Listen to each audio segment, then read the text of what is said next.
سب سے بڑی ذمہ داری مسلمانوں کو دی گئی ہے کہ ان کو جب اللہ تعالیٰ نے دین برحق عطا فرمایا اور نبی برحق ان کے درمیان مبعوث فرمائے، یا وہ نبی برحق کو ماننے والے ہیں اور کتاب برحق ان کے پاس ہے، ان کو یہ ذمہ داری سونپی گئی ہے کہ ہر فرد بشر تک وہ اس کتاب کو پہنچا دیں، تاکہ کسی کو یہ کہنے کا موقع نہ رہے کہ بھئی ہمیں تو نہیں معلوم تھا۔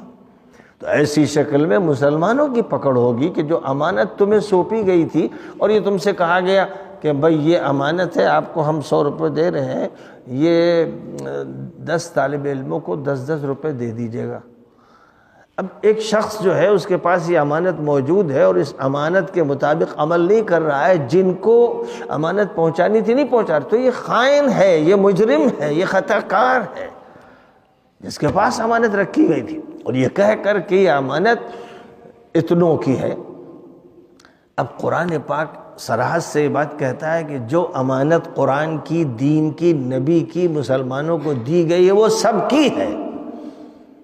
کنتم خیر امت اخرجت للناس، تم کو بہترین امت جو قرار دیا گیا ہے اس لیے کہ تمام انسانوں کے لیے اس امت کو برپا کیا گیا۔ تو معلوم یہ ہوا کہ اس امت کو جو امانت دی گئی ہے، علم کی امانت، دین کی امانت، توحید کی امانت، وہ سب کے لیے دی گئی۔ لہذا کوئی بھی انسان ہو، ہندو، مسلم، سکھ، عیسائی، اس تک بات پہنچانی ہے، یعنی امانت دینی ہے اسے، یہ اس کی امانت ہے۔ اس لیے اگر مسلمان اس امانت کو ادا نہیں کرتے تو مسلمان خائن ہیں، مجرم ہیں، خطا کار ہیں، کہ امانت ان کو دی گئی۔ امانت دوسروں کو نہیں دی گئی، اس لیے وہ دوسروں پر الزام نہیں رکھ سکتے، اپنے اوپر ان کو الزام رکھنا ہوگا کہ یہ بات انہوں نے پہنچائی کہ نہیں پہنچائی۔ اور مسئلہ ایک گاؤں کا نہیں ہے، پوری انسانیت کا ہے۔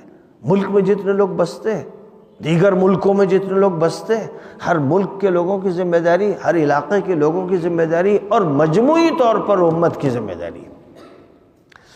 یہی ذمہ داری ہے جس کو فراموش کر دیا گیا ہے، اور امانت میں خیانت ہو رہی دھڑلے سے۔ تو اب مجرم کون ہوا؟ مسلمان مجرم ہے۔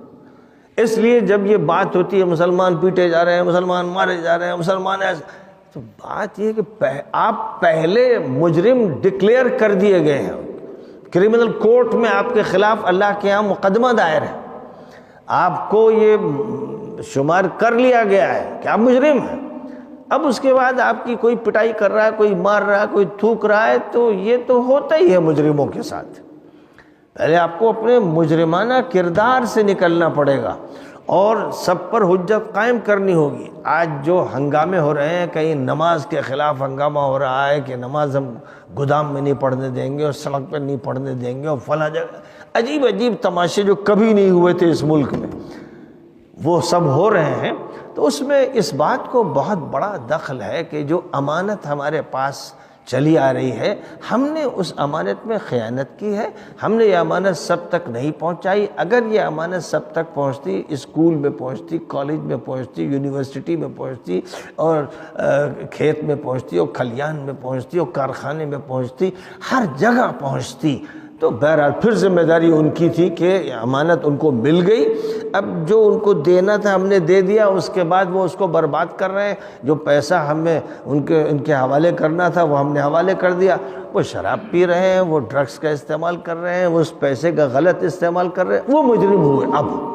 اب وہ مجرم ہوئے، لیکن ہم امانت کھا گئے اور ہم نے امانت نہیں پہنچائی تو ہم مجرم ہوئے۔ اس لیے مسلمانوں کو یہ بات سمجھنی چاہیے کہ اللہ کی عدالت میں اس وقت امت مسلمہ مجرم شمار ہو رہی ہے، اور ایک عرصے سے پٹائی تو ہو رہی ہے۔ آپ دیکھیے انگریز آئے اس ملک میں، انہوں نے لاکھوں مسلمانوں کو شہید کیا، ہزار جیلوں میں بند کیے گئے اور اس ملک سے جلا وطن کیے گئے۔ کیا کیا ہوا؟ یہ سب سلسلہ آج کا تھوڑی ہے۔ 1803 میں انگریزوں کا دلی کے لال قلعے پر قبضہ ہوا۔ 1803 میں ملک ان کے ہاتھ میں چلا گیا، اور جب 1803 میں ملک ہاتھ میں چلا گیا، 1803 سے 1903 اور پھر 1903 کے بعد 2003، 200 سال تو یہ ہو گئے، اور 220 سال ہو گئے۔ 220 سال تو ان کی طرف سے جو کارروائیاں ہوتی رہیں، پھر 1947 میں ہم نے جب ملک کو آزاد کیا تو یہ اس آزادی کا فائدہ ہمیں کیوں نہیں ملا؟ ہم کہتے ہیں کہ ہم نے قربانیاں دیں، لاکھوں آدمی ہمارے شہید ہوئے، تو پھر یہ کیا بات ہے کہ اس کا جو حق ملنا چاہیے تھا وہ آپ کو کیوں نہیں ملا؟ ایک بہت بڑا سوال ہے، جس کو ملا اس کو کیوں ملا اور آپ کیوں محروم رہے؟ تو آپ یہ اگر کہیں کہ یہ انگریزوں کی سازش تھی یا یہ چالاکی تھی یا جو کچھ بھی تھا، تو اس کا مطلب یہ ہے کہ آپ بیوقوف تھے، آپ نادان تھے، آپ نے دھوکہ کھایا، آپ نے غلط اعتبار کیا، یا پھر وہی بات کہ امانت میں خیانت کر رہے تھے آپ، اور اس امانت کی خیانت کی وجہ سے پٹائی ہو رہی تھی اور غلبے سے محروم ہو رہے تھے۔ ہر جگہ غلبہ فرانسیسیوں کا ہو رہا تھا، برطانویوں کا ہو رہا تھا، امریکنز کا ہو رہا تھا، رشینز کا ہو رہا تھا، جو اللہ کے خلاف تھے ان کا غلبہ ہو رہا تھا، جو اللہ کی بات کر رہے تھے وہ مغلوب ہو رہے تھے۔ کیا قصہ ہے؟ تو اس کا جواب اللہ کی طرف سے صاف اور واضح ہے کہ تم کرمنل شمار کیے گئے تھے، جرائم تمہارے اوپر تھوپ دیے گئے تھے، تم نے امانت میں خیانت کی تھی۔ اگر امانت میں تم خیانت نہ کرتے، حجت قائم کر چکے ہوتے، تو ہم ان کی پٹائی کرتے، جیسے قوم عاد کی، قوم ثمود کی، قوم لوط کی، قوم شعیب کی، قوم نوح کی۔ یہ قومیں انبیاء نے ان پر حجت قائم کر دی، پھر انہوں نے بدمعاشی کی تو خدا نے نیست و نابود کر دیا۔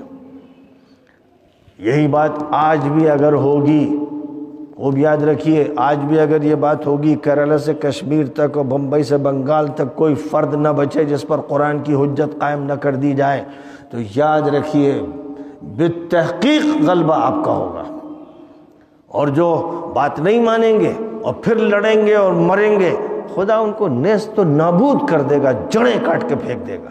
لیکن جب تک یہ نہیں ہوگا، جب تک اپنے مسائل میں سب الجھے رہیں گے، ہمارا ادارہ، ہمارا مدرسہ، ہماری شریعت، ہمارا قرآن، یہ سارے دعوے جھوٹے، سارے دعوے جھوٹے۔ قرآن سب کا ہے، خود قرآن بتاتا ہے، شریعت سب کی ہے، خود قرآن اس کو واضح کرتا ہے، نبی سب کے ہیں، خود قرآن اس کو بیان کرتا ہے۔